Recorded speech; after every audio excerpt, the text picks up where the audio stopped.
이정명성의 아주대병원 간센터. 환자의 마음을 가장 핵심으로 다가서는 왕희정 교수의 간 이야기. 음주로 인한 간질환. 함께 느껴보시기 바랍니다. 안녕하십니까. 오늘은 여러분들하고 그 알코올성 간질환에 대해서 한번 같이 공부해 보고자 합니다. 이 술이라는 거요. 알코올이 이제 술이죠. 술이라는 거는 적당히 마시면은 약이 된다라는 거는 옛날 우리 선조 때부터 내려오는 얘기고요.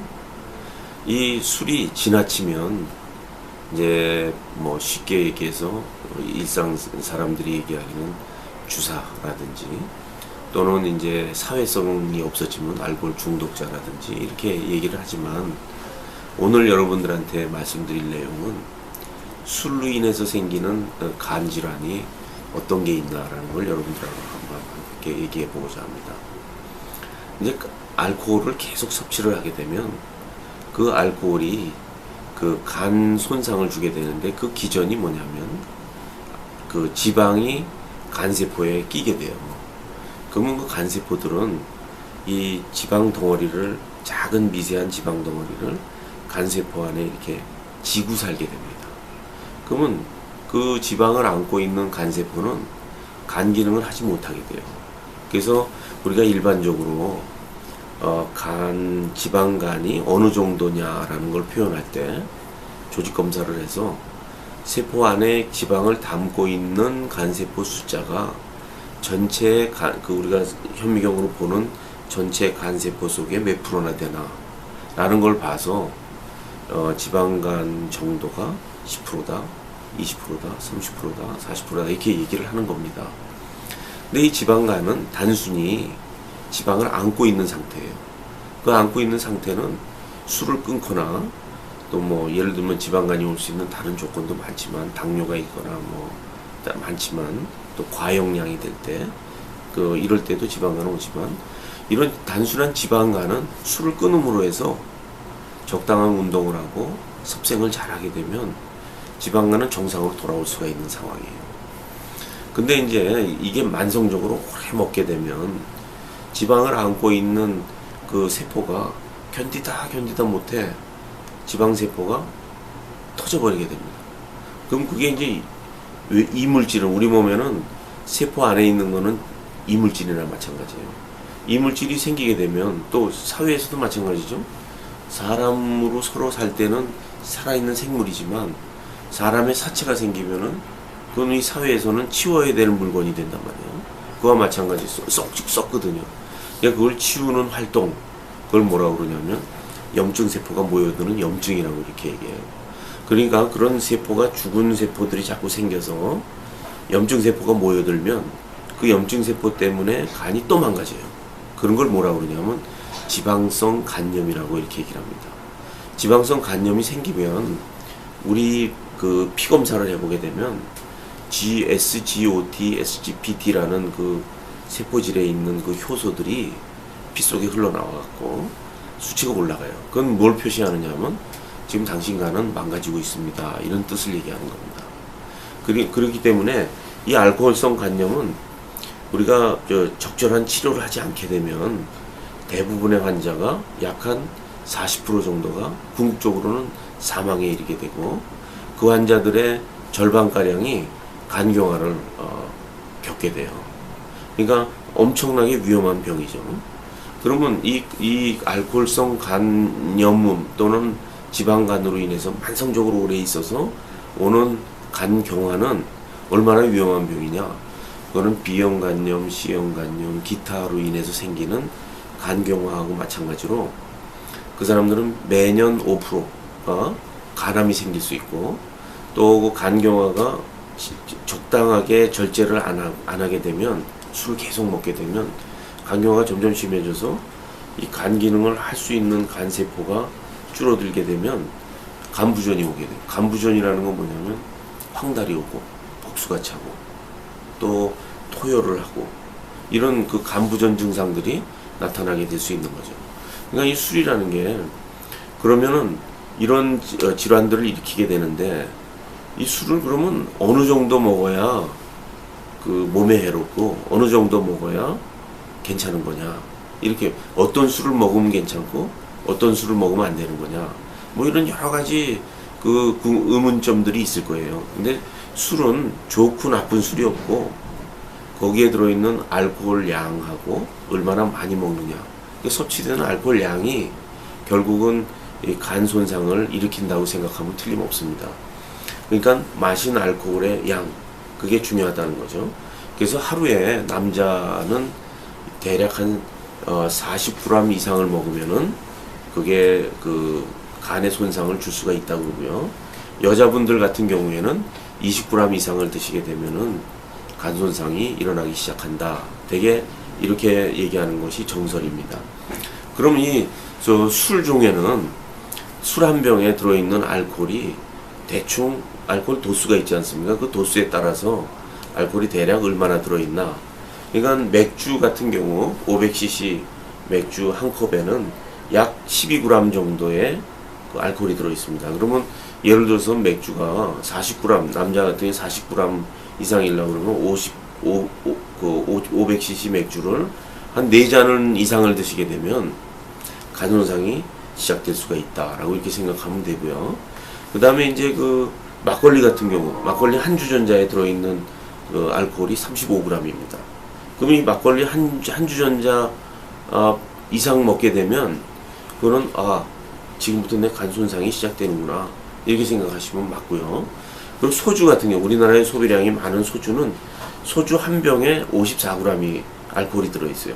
그럼 소주 한 병이면 이미 내 간이 망가지는 적정량이 지나쳤구나, 이렇게 생각하면 되고요. 또 와인인 경우는 와인 한 병에 약 66g, 위스키 같은 경우는 위스키 한 병에 약 113g. 그러니까 위스키는 한 두 잔 이상 먹으면 간 손상이 시작되겠구나, 이렇게 생각하면은 틀림없다는 얘기입니다.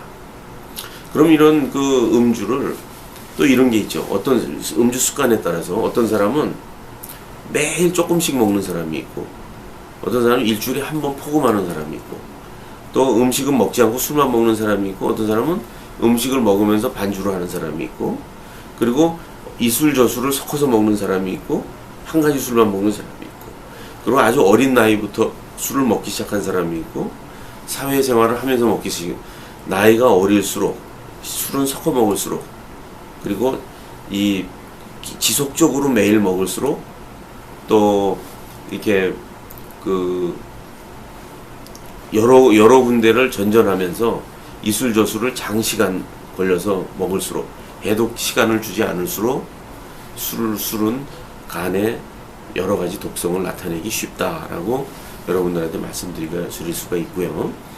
그리고 이제 이런 음주를 하시는 습관적으로 내지는 사업상 어쩔 수 없이 하시는 분들은 정기적으로 최소한 한 6개월에 한 번 정도는 그 병원에서 간 기능에 대한 검사를 한번 해보시는 게 좋겠고, 술은 뭐 한마디로 얘기해서 누구나 이해할 수 있는 얘기지만 절주, 또 40g이라는 거, 이런 양 이상을 넘어가지 않도록 그 적당한 선에서 드시게 된다 그러면 숙면을 줄 수가 있고, 순환에 도움이 될 수가 있고, 안정제 역할을 하고, 우리를 다음날에 그 일할 수 있는 여러 가지 그 힘을 줄 수 있는 이런 또 하나의 약의 역할을 할 수 있는 거라고 생각이 돼서, 적당한 선에서 절주를 할 줄 아는 것이 아주 슬기롭고 현명한 일이라고 생각을 합니다. 그리고 이제 간뿐만 아니라 이제 저희들이 사회성으로 이렇게 따져보면요, 이 숨어서라도 술을 먹어야 되는 사람, 또 회사가 끝났는데 집에 그냥 도저히 들어갈 수 없을 정도로 술을 찾는 사람, 이런 사람들은 내가 지금 알코올에 중독이 돼 있다, 이렇게 생각하면은 틀림없습니다. 그런 분들은 이제 사회 생활을 지속하기 위해서, 가정의 행복을 위해서, 그런 분들은 이런 그 금주 기관이나 금주 병원이나 이런데, 또 병원을 통해서 내 건강이 어떤지도 체크를 하고, 그건 하나의 중독이라는 것은 정신질환에 해당이 된다고 볼 수가 있어요. 그래서 그런 시설에 도움을 받아서 가능하면 빠른 시간 내에 그 중독 상태에서 벗어나는 것이 바람직하다고 생각이 되고요. 또 하나는 이제 술 때문에 이제 사회생활을 못한 적이 있다. 또 이렇게 집에서 며칠씩 알아야 회복을 했다. 또 간 때문에 술 먹다가 간이 안 좋다는 걸 알아서 병원에 입원한 적이 있다. 이런 분들은 술을 반드시 끊어야만 됩니다. 근데 끊지 않으면은 결국은 술에 져서 내 생명을 잃어버린다고 이렇게 생각하면 틀림이 없고요. 이제 알코올성 간경화가 와서 돌이킬 수 없는 상황에 있게 된 분들은 이 어떤 술에 대한 치료로도 회복이 될 수가 없기 때문에 그런 분들은 병원에서 적당하게 더 간이 나빠지지 않는 그런 어떤 비타민 B군이라든지 적당한 식사 습관을 교육을 받는다든지 간장약을 복용한다든지 하는 치료를 병원에 의존해서 간이 더 나빠지지 않게끔 하는 치료를 해야 되고요. 그런 것이 도저히 안 된다 그럴 때는 간 이식을 받아야만 합니다.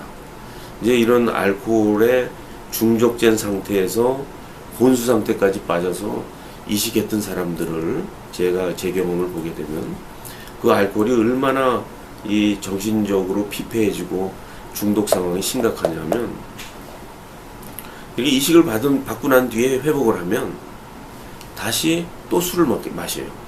그런 분들이 저희 병원의 경우에 보면 한 10% 정도 됩니다. 그 중에 절반가량은 절망적인 상태로 다시 간경화가 금방 오게 되고요. 절반가량은 잘 교육을 해서 결국은 회복을 해서 일상생활에 복귀하는 환자들을 제 경험을 했습니다. 그렇기 때문에 여러분, 알코올이라는 것은 이 사회에서 없어질 수는 없는 것이라고 생각을 하고요. 우리 여러 선조 때도 얘기했듯이 그 적절한 음주는 건강에 도움이 되지만 과음, 즉 남자에서는 40g 이상, 여자에서는 20g 이상의 음주는 우리 몸을 해할 수가 있고 내 생활, 이 아름다운 세상에서의 내 생활이 불가능하게 될 수 있고 내 몸을 해침으로 해서 내 가정이 파탄이 일어날 수 있다 라는 것을 염두에 두셨으면 좋겠습니다. 이 건전한 음주 문화, 이게 우리의 아주 행복을 결정지켜주는 하나의 중요한 문화라고 저는 이렇게 생각합니다.